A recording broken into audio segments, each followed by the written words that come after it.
city and in the territory on west, there's just one way to handle the killers and the spoilers, and that's with a U.S. Marshal and the smell of Gunsmoke.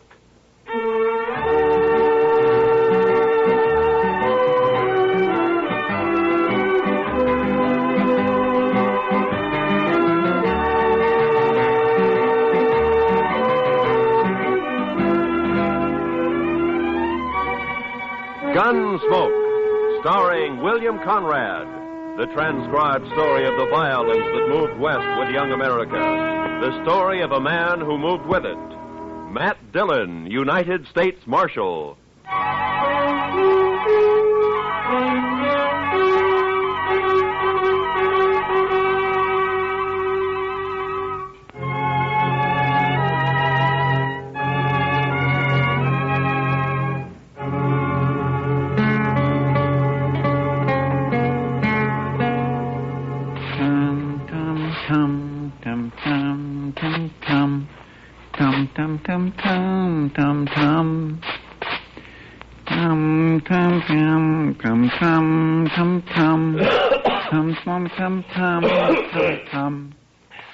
Chester, do you have to do that? You're just stirring up a lot of dust.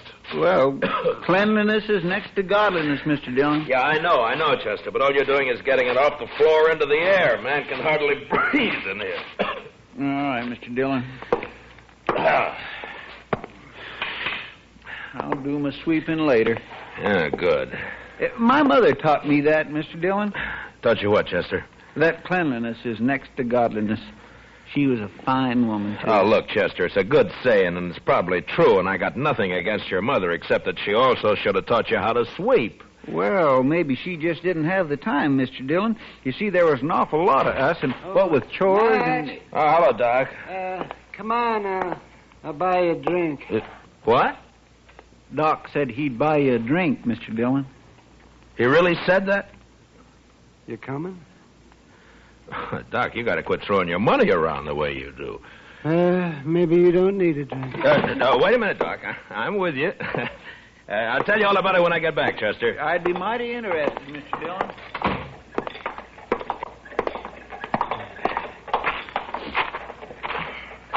Oh, sure be glad when it gets winter again. Why, Doc? You'll just complain about the cold, then. I suppose.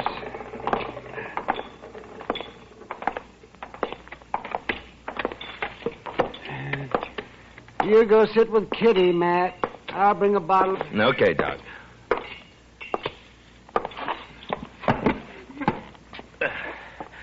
Hello, Kitty. Hello, Matt. What are you and Doc up to? Yeah, he wants someone to talk to, so he picked me. And you. Fine. I'm a good listener. Lots of practice.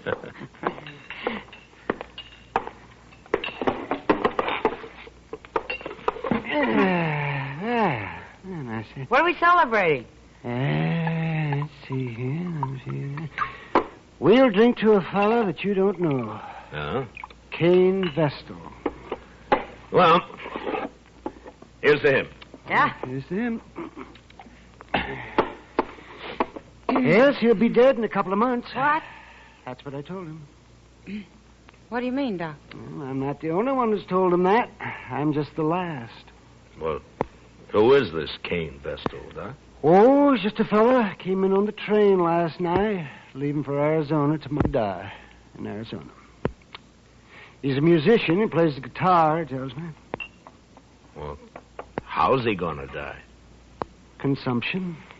He's got it bad. I'm the last doctor who's going to ask about it, he says. Oh, poor fella.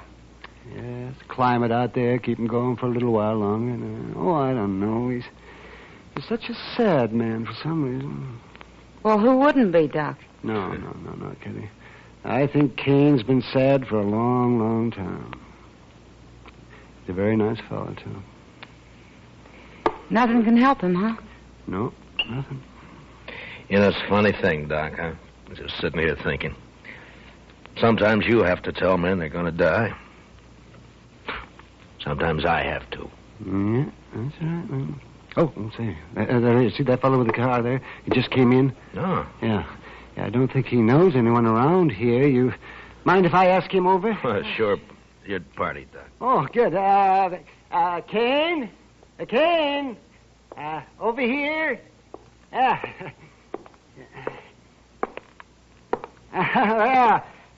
Sit down.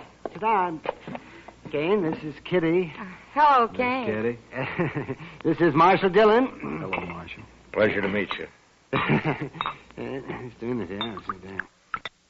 There we are. Have a drink. Well, thank you, Doc. This your first trip west, Cain? Yes, Marshal, it is. Oh, but where are you from? No place in particular, Miss Kitty. I seem to spend most of my life on the Mississippi River. I thought you were a musician. I am. I was hired to ride the river boats and play my guitar for the passengers. Oh. Well, at least you've had a constant change of scenery. Yeah. After 20 years of going up and down that river, it got pretty familiar, Marshal. Well, Cain, I knew a young fella back in St. Louis before the war, and he was learning to be a river pilot. Say, I wonder if you ever ran into him. Name of Clemens, Sam Clemens? No, Doc, I don't believe I did. Oh, he was a very amusing fella. He was just chock full of stories. You leaving Dodge tomorrow, Cain? I'm headed for Arizona, Miss Kitty. No reflection on Dodge, though. If you hit a place out there called Tombstone, I wish you'd look up Virgil Earp for me. Tell him I sent you, huh? Thanks, Marshal. I'll do that. Say, Cain, I wonder, could I ask you a favor? Why, certainly, Miss Kitty. Anything at all. Or would you play something for us? I had an idea that's what it'd be. Anything in particular? Oh, play something you like, Cain. Another girl I knew used to like this one.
Thank you, Miss Kitty. I wish you were going to stay here a while.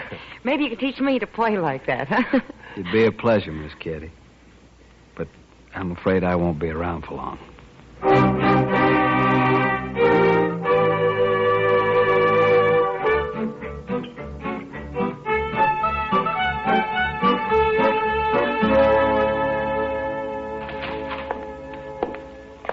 Morning, Mr. Dillon. It's, noon, Chester. Yes, sir, I know, but you went off with Doc yesterday, so I figured I had a little time coming today. Well, that depends on how you spent it. Now, if you've been gambling, Now, Mr. Dillon, you know I never gamble. No, sirree. I was out helping a fellow learn to shoot a 6-gun, that's all. Now? You mean there's a man in Dodge who doesn't know how? This fellow don't. Never had one in his hand before. He's a musician. What? Plays the guitar, he told me. You mean Cain? Kane Vestal? Yes, sir, that's his name. Nice a fellow as you'd ever want to meet. Yeah. But he was supposed to leave on the stage this morning. And what's he done with his 6-gun anyway? Well, I don't know, Mr. Dillon. He just come by here early this morning and asked me if I'd teach him. Now, where'd he get the gun? Said he'd just bought it. Anything wrong, Mr. Dillon? No. Just doesn't add up somehow, that's all. Oh, well, he won't cause any trouble. He's not the sort. You never know, Chester. No, sir. My Kitty looks pretty this morning. She's got a yellow parasol, Mr. Dillon. Kitty? All right, I think I'll go see her for a minute. I'll be right back, Chester. Yes, sir, Mr. Dillon.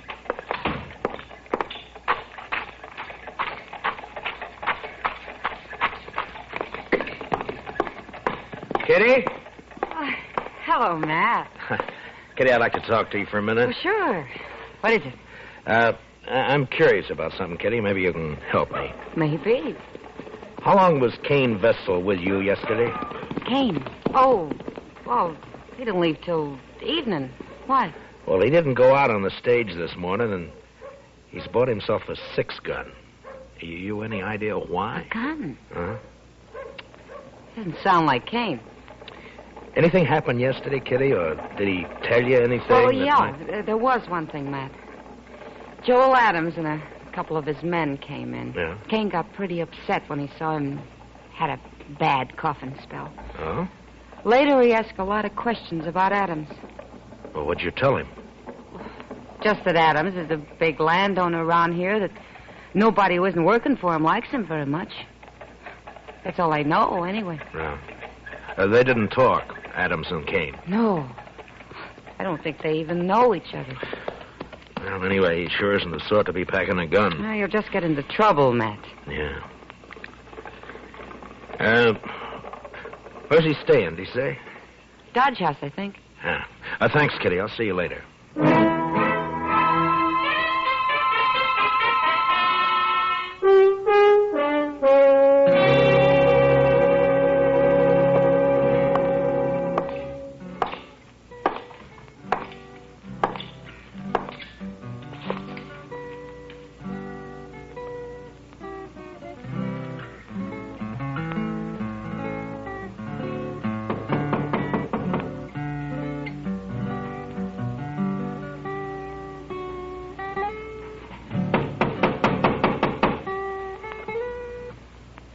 Come in. Hello, Cain. Why, Marshal Dillon. Come in, come in. Thank you. What can I do for you, Marshal? I thought you were leaving Dodge on the stage this morning. Well, I was, Marshal, but I changed my mind. You know how it is. Sure, Cain, sure. Now, we're glad to have you around. I'm just curious, though. Your staying have anything to do with that gun you bought this morning? Oh, Chester told you. I thought he would. He's a good teacher, Marshal. Yeah. But that doesn't answer my question. Do I have to answer it?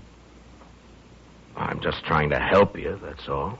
Yeah, I appreciate that, Marshal, but I'm afraid there's nothing you can do. Look, Cain, you're new in this country. A man like you just can't pick up a 6-gun and call himself a fighting man. Not and expect to live through it. I certainly lay no claim to be a fighting man. Well, then why did you buy that gun? There's no law out here against a man having a gun, is there, Marshal? No. But any man who carries one is expected to use it when the time comes. You'd be a lot safer without one. Being safe doesn't mean a whole lot to me, Marshal. Not now. Yeah, I know. Doc told me. What's it all about? It's a long story. And an old one, I suppose. I'd really rather not talk about it. Well, I can't force you to. But tell me this. Does it have anything to do with Joel Adams? Yes, it does, Marshal. I'm going to kill him. When? I don't know. Anytime. Well, why? That's the long story I mentioned. All right, Cain. But if you try to face him, he'll kill you before you got that gun halfway out of your belt. And if you shoot him any other way, you'll hang for it. You've forgotten something, Marshal. What? No matter what I do, I'm going to die soon anyway. A month or two isn't going to make any difference. You hate Adams that much? I wouldn't kill a man I didn't hate, would I? I didn't think you were the sort of man who'd kill anyone. Only Joel Adams, Marshal. Then I gotta warn him about you. Well, I understand, Marshal. It's all right. He doesn't know me anyway. Never even saw me before. But you want to kill him? Yes, sir. Well, I'll take your gun away from you, but you'll just find another one. And I can't arrest you unless I catch you trying to bushwhack him. I'm sorry for the trouble I'm causing you, Marshal. You know, I've never had to deal with a man like you before, Cain. Maybe I ought to just tie you up and throw you on that stage. You could. But I'd just come right back. Yeah, I guess you would. I'm sorry this has to happen here in Dodge, Marshal. Then why don't you leave? I guess I hate Joel Adams too much. All right, Cain, I'm through trying to convince you. So long. Goodbye, Marshal.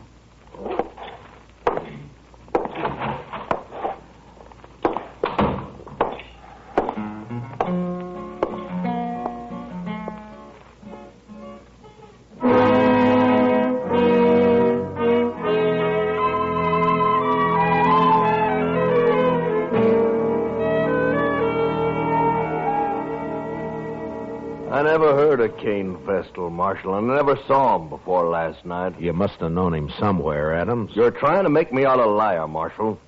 I'm trying to save Kane's life and yours, maybe. No, he ain't gonna shoot me. I'll kill him first time he looks sidewise. Maybe you won't see him. Oh? Shoot me in the back, eh? Well, in that case, In that case, what? Why, nothing, Dillon, nothing. Forget it. If Kane's shot in the back, you'll be the first man I'd take in, Adams. I don't even know him. Why should I shoot him? I'm only warning you. Well, just leave me be, Marshal. I can take care of myself. See that you do, Adams, and only yourself. Why, sure, Marshal. Only I don't much like the idea of some stranger gunning for me. Makes me sort of uneasy. There must be some reason for it. Don't start it again, Marshal. Ain't no reason. I know. You've led a blameless life. You never hurt anyone. I did you, told Adams? you twice. There are now, men around here who'd shoot you on sight if they thought they could get by with it. I don't think you were ever any good, Adams, so don't tell me Kane's got no reason. I don't You're believe it. pushing me now, I'm Marshal. tired of your talk, that's all. Maybe it's true you don't know him, but he sure knows something about you. Well, then he'll wish you didn't. That's all I got to say. Well, just keep out of his way. Give it a little time, and maybe there won't be any killing at all. Why, sure. All the time in the world. All right, Adams. I've done all I can. Just don't worry about me. I'm not. Then goodbye, Marshal. Goodbye.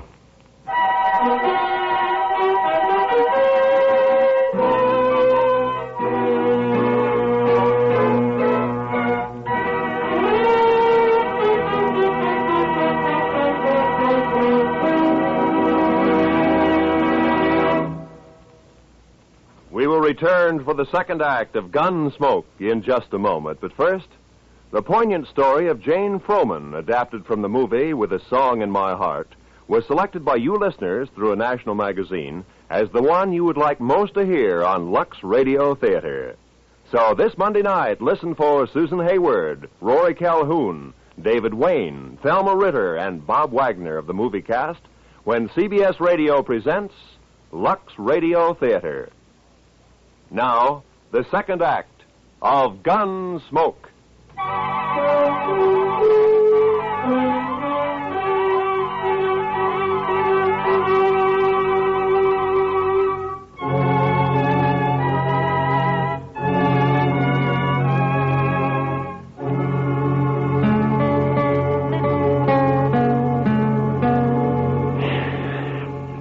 Sure is quiet around town tonight, Mr. Dillon.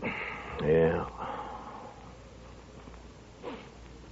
There's a trail herd due in a couple of days. I suppose business will pick up then. You'd think those cowboys be too tuckered out after a ride like that to have any juice left in them at all, Mr. Dillon. Yeah, they're too poor to cut loose any other time. Well, that don't stop them down in Texas, Mr. Dillon. No? No. It's just like an uncle of mine back in Waco. He was poor, oh, he was mean poor. But he always said the only good money was to have fun with. Or did he have fun? But no, sir. He was too poor, like I said. All right, Chester, all right. All I ask is that you don't try to explain it to me. Well, but there's nothing to explain, Mr. Dillon. It's just that he was the one poorest man you'd ever... Marshal, say, you want to talk to Kane Vestal? What? Cain is upstairs in my office. He been shot? No, not shot. Beat up. Well, how is he, Doc? Well, it's not too bad. A couple of cowboys found him just outside of town. They heard a shot and said 2 men rode off before they could stop them. Yeah? And I guess whoever it was, they didn't have time to finish the job. They just got started working on him. So Adams made the first move, huh? I'll be back soon, Chester. Yes, sir, Mr. Dillon. They hit him on the head with a gun butt. Scratched him up some. Outside of that, he's fine.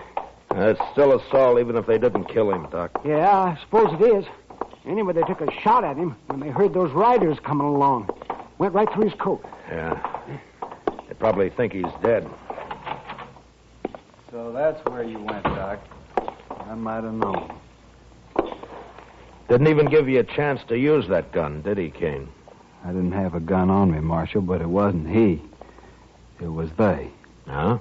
Do you recognize them? Well, I don't know many people around here. You know Joel Adams, or so you told me. It wasn't Adam. Could you pick him out if you saw him again? No, Marshal, I don't believe I could. Where were you when they grabbed you, Cain? End of Front Street. I was taking a walk after supper. They rode up behind me, one on each side, lifted me up, and carried me out of town a ways. You must have got a good look at them, at least when they got off their horses. It was too dark, Marshal. Yeah. Doc, how long's he been here? Oh, about half an hour, Marshal. Why? Those cowboys who saw you, Cain, they brought you right in here, didn't they? Yes. So it was maybe an hour ago when those 2 men hauled you out of town? It was plenty light enough then. Was it, Marshal? You're gonna fight it yourself, aren't you? Yes, Marshal. It's my affair. It was, Cain, but you've been assaulted and shot at, so it's the law's business now. I won't prefer any charges, Marshal. You don't have to. I've seen you, and I know who did it, or who hired it done, as well as you do. Please, Marshal. I got to handle this my own way. There's a law that says you can't murder a man, Cain, and the same law says he can't murder you. Are you so full of hate you can't get that through your head? I guess that's it, Marshal. All right, Cain. You do what you have to do. So will I.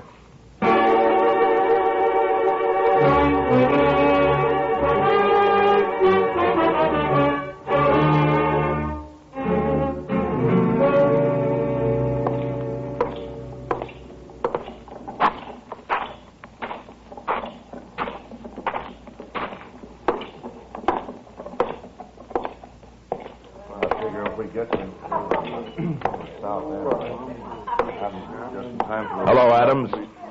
I've been looking for you. That's late, Dillon. Can't you see me tomorrow? It's not even midnight. That's early for you. You see how this marshal's always trying to get me on the prod, boys? These boys of yours play pretty rough themselves, Adams. Meaning? Didn't they tell you? Tell me what? What they did to Kane Vestal? They did not kill Kane Vestal, and you can't prove it. No, Adams, I can't. Kane isn't even dead. What? You know, I'm curious, Adams. Why'd you think he might be? Why, somebody said he got himself hurt. Joel Adams. You arranged this, Marshal. You know I didn't. Who is he? What does he want? Hello, Joel Adams.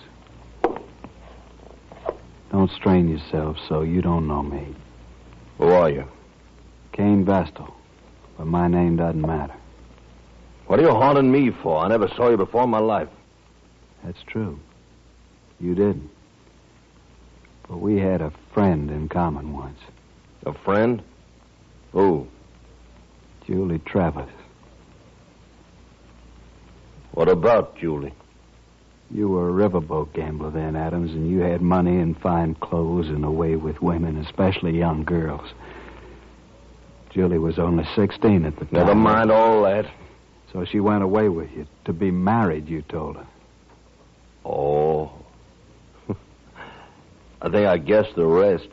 You wanted to marry her, but I got her instead. Is that it? That's it, Adams. That's exactly it. Oh, no, I thought you really had something on your mind, Vestal. Well, all right, why don't you get out of here and quit bothering people while you can still walk? Julie killed herself, Adams. She committed suicide. What? You didn't know that, did you? Well, it's got nothing to do with me. Because you never married her after all. It was just a year after you abandoned her in New Orleans. I think it has a lot to do with you, Joel Adams. What are your plans, mister? I see you got a gun in your belt. Gonna kill you. Oh, so? When? Now. Right now. All right, Vestal, draw. Leave the gun where it is, Cain. One thing I always promised myself, Adams. Someday I'd spit in your face. Why, you...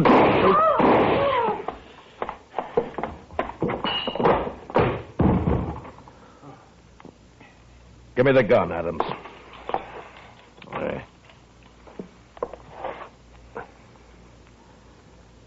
He's dead. Well, he was going to kill me. You heard him. He wanted you dead, Adams, any way he could manage. I know it. That's what I say. You're under arrest for murder. What? It was a gunfight. Cain never even moved for his gun. Well, then I'll hang for this. He couldn't have got me any other way. No, don't suppose he could have. I remember the river gamblers used to say, don't matter how you win so long as you win. That Cain should have been a gambler. Maybe he was. Come on, let's go.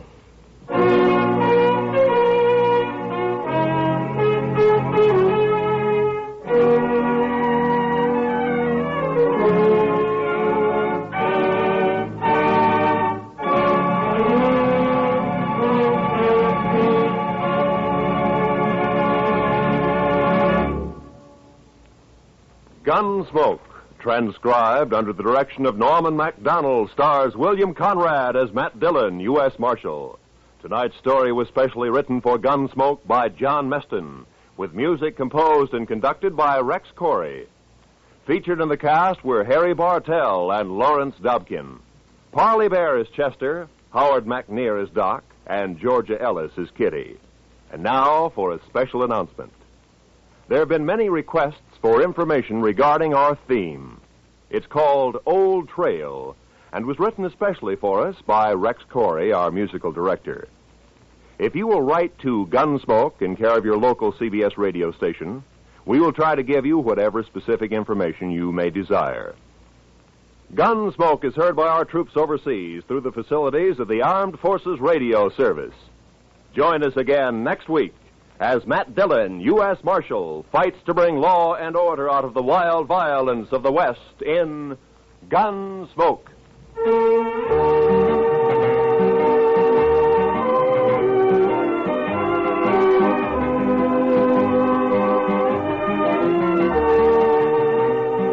This Monday night, on most of these same CBS radio stations, hear William Powell in a startling anti-communist drama titled The Man Who Cried Wolf. Remember to hear Suspense, starring William Powell, on most of these same CBS radio stations this Monday night. This is Roy Rowan speaking. America now listens to 105 million radio sets and listens most to the CBS Radio Network.